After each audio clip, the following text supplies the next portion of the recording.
Mikkel exclusive. Vari vapenyu chitova kwasisa mudhara. Ini vangu ndati vakatofa kutara. Mudhara ndi mudhara chero vari vekutara. Mudhara ndi mudhara chero varohwa nekuka. Mudhara ndi mudhara ndati usambovabuka. Baba munhu mukururu ringavaronde kana kuti gunduru. Baba vanochemera mudundundu. Moyo wavo ndati une bundundu. Chema kwavo munokuona, zvanoita munozvikona. Kuchema kwavo munokuona, zvanoita munozvikona. Hanzi mwana hana boots, mumba muna mafuta nati mumba muna hoof. Mumba muna mvura, mumba muna food. Love yao baba nati iri kututu. Baba vanomuka eli mutututu. Kuita kunge vachatsikwa nemutututu. Musavatuke baba ndatazvisi kututu. Zviri rututu, dzimwe nguvo votosvika muri mututu. Baba munhu mukururu ringavaronde kana kuti gunduru.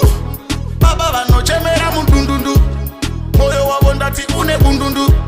Kuchema kwavo munokuona, zvanoita munozvikona. Kuchema kwavo munokuona, zvanoita munozvikona.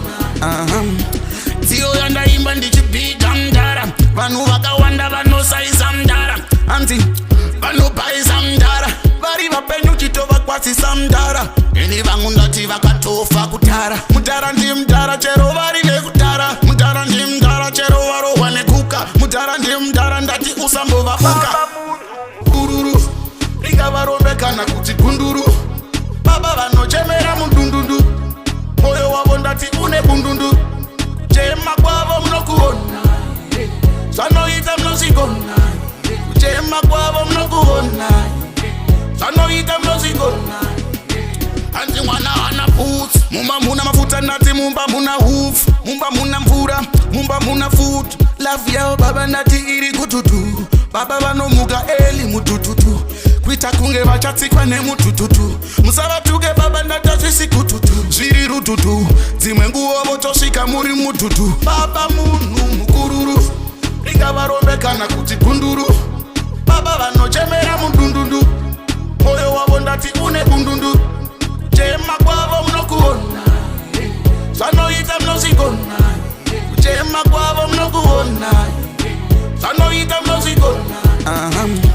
Dziyo yandaimba ndichibhiga mudhara. Vanhu vakawanda vanosaisa mudhara. Hanzi vanobhaisa mudhara. Vari vapenyu chitova kwasisa mudhara. Ini vangu ndati vakatofa kutara. Mudhara ndi mudhara chero vari vekutara. Mudhara ndi mudhara chero varohwa nekuka. Mudhara ndi mudhara ndati usambovabuka.